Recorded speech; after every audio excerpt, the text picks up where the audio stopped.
Hello friends, welcome to our YouTube channel teaching exam overload. दोस्तों, आज के session के अंतर्गत आपकी जो सीटेट दिसंबर 2023 की क्लासेस चल रही हैं उसमें आज आपकी सीडीपी की नेक्स्ट क्लास है, जिसमें हमारा टॉपिक क्या है, कोहलबर्ग का नैतिक विकास का सिद्धांत। तो आज का हमारा टॉपिक क्या है, कोहलबर्ग का नैतिक विकास का सिद्धांत। ध्यान रखिएगा दोस्तों, सीटेट में कुछ 4-5 जो सिद्धांत है वह प्रमुख सिद्धांत से ज़्यादा प्रश्न बनते हैं। बाकी सिद्धांत भी इंपॉर्टेंट है जो हमने लगभग करा दिया है और कुछ और बचे हैं उसको करा देंगे। लेकिन जो 4-5 सिद्धांत हैं, जैसे कि उसमें कौन कौन से आते हैं, पियाजे का आता है, कोहलबर्ग का आता है, और किसका आता है, पियाजे, कोहलबर्ग, वाइगोत्स्की का आता है, और चॉम्स्की का आता है, और गार्डनर का। तो ये जो 5 सिद्धांत हैं ये बहुत ज़्यादा पूछे जाते हैं। तो इसमें से कोहलबर्ग बहुत इंपॉर्टेंट है, जिसमें 4 से 5 प्रश्न बन ही जाते हैं। इसमें से 4 से 5 प्रश्न बन ही जाते हैं, तो इंपॉर्टेंट टॉपिक है, इसलिए इसको ध्यान से देखिएगा। चलिए फिर सेशन को शुरू करने से पहले हमारी एक रिक्वेस्ट है कि हमारे चैनल को लाइक करें, सब्सक्राइब करें तथा ज़्यादा से ज़्यादा शेयर करें। चलिए फिर बिना किसी देरी शुरू करते हैं। तो यह अमेरिका के मनोवैज्ञानिक थे। पहली बात, ये अमेरिका के मनोवैज्ञानिक थे। इन्होंने नैतिक विकास का सिद्धांत दिया था और नैतिक अवस्था सिद्धांत भी इसे कहते हैं। चलिए आगे देखते हैं। पहला पॉइंट इसमें है कि कोहलबर्ग अमेरिका के एक मनोवैज्ञानिक थे। ध्यान रखिएगा, कोहलबर्ग अमेरिका के मनोवैज्ञानिक थे जिन्होंने नैतिकता का सिद्धांत या नैतिक विकास का सिद्धांत दिया। तो इनके सिद्धांत का क्या क्या नाम है, नैतिकता का सिद्धांत या फिर नैतिक विकास का सिद्धांत। चलिए आगे देखते हैं, नैतिकता क्या है। नैतिकता, प्रश्न बनेगा नैतिकता है क्या। तो यह वह गुण है जिसमें हम सही या गलत की पहचान कर पाते हैं और उसी के अनुसार अपना निर्णय ले पाते हैं। तो नैतिकता क्या होती है कि किसी भी कार्य को कर रहे हैं, किसी भी चीज़ को देख रहे हैं, तो क्या सही है क्या गलत है, हम इसका अगर निर्णय ले पा रहे हैं तो यही नैतिकता है। बच्चा अपने सामाजिक परिवेश से ही नैतिकता और अनैतिकता को जानता है। तो बच्चा जो है अपने सामाजिक परिवेश, मतलब आसपास के जो हमारा परिवार होता है, पड़ोस होता है, जो विद्यालय होता है, जो हमारा सामाजिक परिवेश होता है, उससे ही नैतिकता और अनैतिकता को जानता है। आगे देखते हैं। अब अगला इंपॉर्टेंट पॉइंट है, इससे प्रश्न बने हैं कि जो कोहलबर्ग का नैतिक विकास का सिद्धांत है वह किस पर आधारित है। तो वह हिंज की कहानी पर आधारित है। ध्यान रखिएगा, वह किस पर आधारित है, तो वह हिंज की कहानी पर आधारित है। हिंज नाम की कहानी को देकर इन्होंने बताया था। तो इन्होंने नैतिकता को जो बताया था, नैतिकता को जो सिद्धांत दिया था, वह हिंज की कहानी को उदाहरण के रूप में दे के बताया था। आगे देखते हैं। इन्होंने हिंज की थ्योरी के अनुसार 2 कॉन्सेप्ट दिए। हिंज की थ्योरी पे 2 कॉन्सेप्ट दिए जो बहुत इंपॉर्टेंट है, जो बहुत ज़्यादा पूछे जाते हैं। तो इनके 2 कॉन्सेप्ट जो हिंज की थ्योरी पे थे, उसमें से एक है नैतिक दुविधा या फिर मोरल डिलेमा। पहला क्या है, मोरल डिलेमा या फिर नैतिक दुविधा। इसमें क्या होता है कि व्यक्ति सही और गलत के बारे में डिसीजन नहीं ले पाता है। मतलब इसमें क्या होता है कि जो व्यक्ति होता है, जब हम सही व गलत के बारे में क्या चुने या समझ नहीं पाते हैं, तो इसे नैतिक दुविधा या मोरल डिलेमा कहते हैं। जैसे इन्होंने जो हिंज की स्टोरी दी थी उसमें क्या हुआ था, हिंज अगर चोरी करेगा तो पुलिस पकड़ लेगी और नहीं करेगा तो उसकी बीवी मर जाएगी। मतलब उसके पास दवाई खरीदने का पैसा नहीं था, और अगर वह दवाई को चोरी करता तो उसको पुलिस पकड़ लेती, और चोरी अगर नहीं करता तो उसकी बीमार बीवी मर जाती। तो ये क्या है, नैतिक दुविधा हो गई ना, सही और गलत के बारे में वो डिसीजन नहीं ले पा रहा है। तो ये क्या कॉन्सेप्ट पहला था, नैतिक दुविधा या फिर मोरल डिलेमा। जैसे देखिए फिगर बना है। दूसरा कॉन्सेप्ट इनका क्या था, मोरल रीजनिंग। दूसरा कॉन्सेप्ट क्या है, मोरल रीजनिंग, नैतिक तर्कणा। देखते हैं। सही और गलत के बारे में डिसीजन लेने में शामिल प्रक्रिया को नैतिक तर्कणा कहते हैं। ध्यान रखिएगा, सही और गलत के बारे में डिसीजन लेने में जो शामिल प्रक्रिया होती है उसे नैतिक तर्कणा कहते हैं। सही और गलत में से किसी एक को चुनना, जैसे हिंज ने चोरी को चुना। तो नैतिक तर्कणा क्या होती है, सही और गलत में एक डिसीजन जब आप ले लेते हैं तो उसे क्या कहते हैं, नैतिक तर्कणा या मोरल रीजनिंग कहते हैं। जैसे कि हिंज ने क्या किया, हिंज वो अपनी बीवी को बचाने के लिए चोरी वाले पार्ट को चुनता है, मतलब चोरी को चुनता है। एक बार फिर से देख लेते हैं, 2 कॉन्सेप्ट बहुत इंपॉर्टेंट है। पहली बात तो इनका जो ये थ्योरी है वह हिंज की कहानी पे आधारित है, और हिंज की कहानी के ही अनुसार इन्होंने 2 कॉन्सेप्ट और बताए थे। पहला था मोरल डिलेमा या फिर नैतिक दुविधा। इसमें क्या होता है कि हम सही और गलत के बीच में निर्णय नहीं ले पाते हैं कि हम सही को चुने या गलत कार्य को चुने, और उसके बाद जब हम सही और गलत के बीच में एक निर्णय ले लेते हैं तो उसे नैतिक तर्कणा कहते हैं। आगे देखते हैं। इसमें एक नैतिक व्यवहार जन्मजात नहीं होता है। इन्होंने कहा था कि नैतिक व्यवहार जो होता है वह जन्मजात नहीं होता, वो हमारे समाज से सीखा जाता है। इसे सामाजिक परिवेश से सीखा और अर्जित किया जाता है। ध्यान रखिएगा, नैतिक व्यवहार जो होता है वह जन्मजात नहीं होता है। कोई बच्चा जन्म से नैतिकता या अनैतिकता सीखा नहीं होता, वह समाज में जैसी व्यवहार होता रहता है, समाज के लोग जैसे होते हैं उसी के अनुसार नैतिकता सीखता है या फिर अनैतिकता सीखता है। अगला है कि इन्होंने नैतिक विकास के 6 चरण दिए हैं। ध्यान रखिएगा, इन्होंने स्तर कितने दिए हैं, स्तर इन्होंने 3 दिए हैं, नोट कर लीजिएगा। स्तर 3 दिए हैं और तीनों स्तर में 2-2 पार्ट किए, मतलब चरण इनके कितने हो जाएंगे, 6। अब लेबल इनका देख लेना, लेबल या फिर स्तर जो होता है वह 3 है, स्टेज और चरण जो है वह 6 दिए हैं। आगे देखते हैं।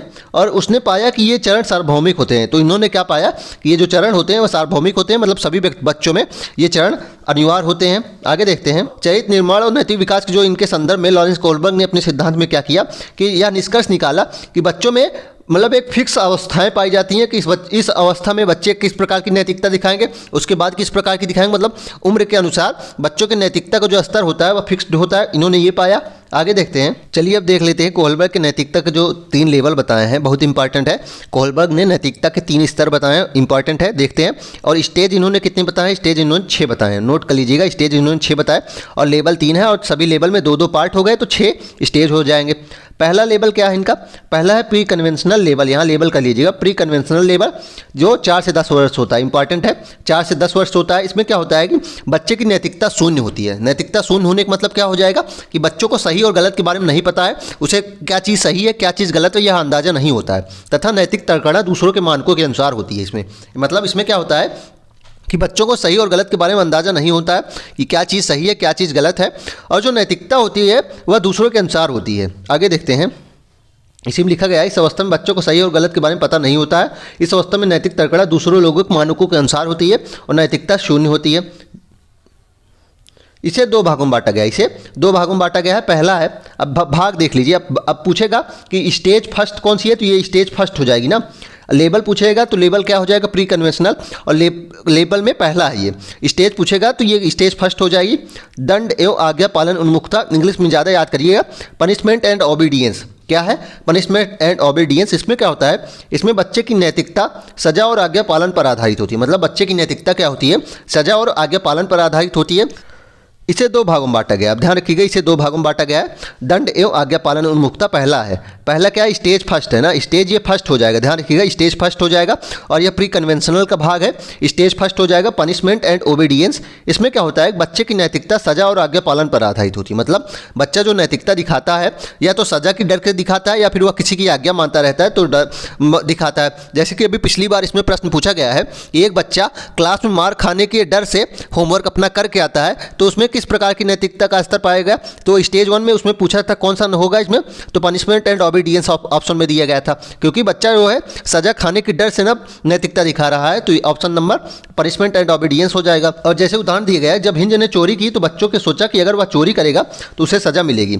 मतलब जब इन बच्चों से पूछा गया, 4 से 10 वर्ष वाले बालकों को हिंज की कहानी सुनाई गई तो बच्चों ने क्या सोचा कि उन्होंने सोचा कि अगर वह चोरी करेगा तो उसे सजा मिलेगी, क्योंकि वह उसके अंदर क्या है, उसके अंदर नैतिकता कैसी है, सजा और आज्ञा पालन पर आधारित है ना। मतलब वह सजा खाने से बचने के लिए ही नैतिकता दिखाएगा या फिर आज्ञा पालन के लिए ही नैतिकता दिखाएगा। आगे देखते हैं, दूसरा स्टेज है, स्टेज 2 देख लीजिएगा कौन सा है, इंस्ट्रूमेंटल रिलेटिविस्ट इंडिविजुअलिज्म।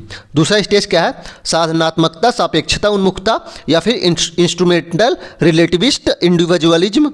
और इसे क्या कहते हैं, इसमें सबसे ज़्यादा पूछा जाता है कि जैसे का तैसा स्टेज कौन सी है, पूछ लिया जाता है जैसा के तैसा जो स्टेज है वह कैसी है और किस स्तर पे आती है, तो वह प्री कन्वेंशनल में ही आएगी ना। प्री कन्वेंशनल का यह दूसरा भाग है, तो यह प्री कन्वेंशनल में आती है। इसे क्या कहते हैं, जैसे का तैसा। मतलब इसका क्या होता है, मतलब आप बच्चे के साथ जैसा व्यवहार करेंगे वह दूसरों के साथ भी वैसा ही व्यवहार करेगा। जैसे एक बच्चे ने दूसरे बच्चे की पेंसिल तोड़ी तो दूसरे बच्चे ने पहले बच्चे की भी पेन तोड़ दी, तो इसमें क्या हुआ, उसके साथ जैसा व्यवहार किया गया उसने भी वैसा ही व्यवहार कर दिया गया। तो इसमें इंपॉर्टेंट क्या है कि यह प्री कन्वेंशनल का दूसरा भाग है, इसका नाम क्या है, इंस्ट्रूमेंटल रिलेटिविस्ट इंडिविजुअलिज्म, और इसे जैसे का तैसा भी कहते हैं, मोस्ट इंपॉर्टेंट है।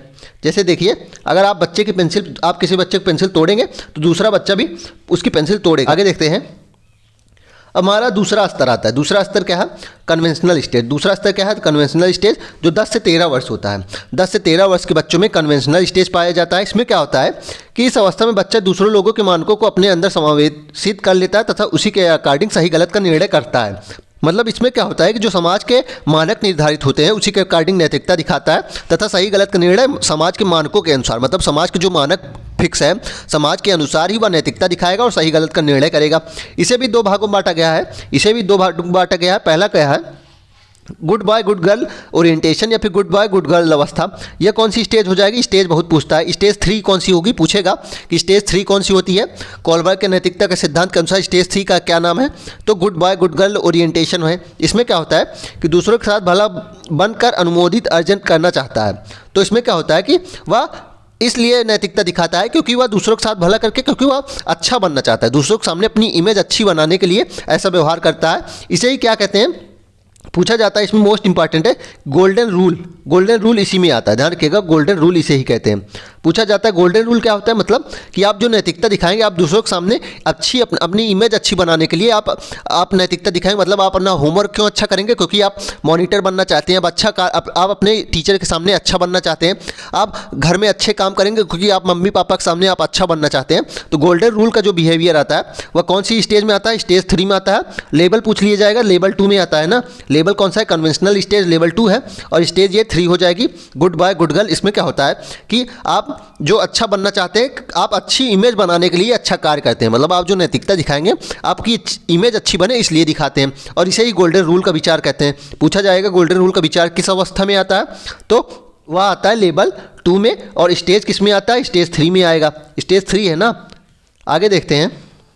अब दूसरा भाग क्या है, जो कन्वेंशनल लेवल है, कन्वेंशनल लेवल में दूसरा भाग क्या है, लॉ एंड ऑर्डर ओरिएंटेशन। इसमें क्या होता है, इसमें बच्चा कानून तथा सामाजिक व्यवस्थाओं को बनाए रखने की भावना विकसित करता है। मतलब इसमें क्या होता है, बच्चा कानून और सामाजिक नियमों की व्यवस्था को बनाए रखना चाहता है और उसी के अनुसार अपना नैतिकता दिखाएगा। क्योंकि उदाहरण दिया गया है, अगर किसी बच्चे के पापा का एक्सीडेंट हो गया है तो वह हमेशा रेड लाइट को पार करते हुए, इसलिए वह देखेगा कि रेड लाइट पे ही पार नहीं करना है, वह हमेशा रेड लाइट होने पर रुक जाएगा। उदाहरण एक दिया गया है, अगर किसी बच्चे के पिताजी का अगर एक्सीडेंट हो गया है तो वह कानून तथा सामाजिक व्यवस्था बनाए रखने के लिए रेड लाइट पार करने पर रुक जाता है, मतलब रेड लाइट होने पर रुक जाएगा।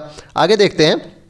तो इसमें यही बताया गया है, लॉ एंड ऑर्डर ओरिएंटेशन में क्या होता है कि बच्चा कानून तथा सामाजिक नियमों की व्यवस्था को बनाए रखता है। अब प्रश्न सीटेट में कैसे बनता है कि एक बच्चा है वह कानून तथा सामाजिक नियमों की व्यवस्था को बनाए रखना चाहता है, तो वह किस अवस्था में है, वह कौन सी अवस्था है, वह स्टेज उसकी 4 हो जाएगी ना, स्टेज 4 हो जाएगी। नाम उसका पूछता है, नाम पूछता है, लॉ एंड ऑर्डर ओरिएंटेशन है, नाम ज़्यादा पूछता है, स्टेज तो कम ही पूछेगा, नाम ज़्यादा पूछेगा कि अगर कोई बच्चा है वह कानून के अनुसार अपने नैतिकता दिखा रहा है, कानून के अनुसार अपना कार्य कर रहा है, मतलब रेड लाइट होने पर प्रश्न बनेगा, एक बच्चा है रेड लाइट होने पर वह रुक जाता है, तो वह किस प्रकार का कोलबर्ग के अनुसार दिखा रहा है, अपना रूप दिखा रहा है, अपनी नैतिकता दिखा रहा है, तो वह लॉ एंड ऑर्डर ओरिएंटेशन हो जाएगा।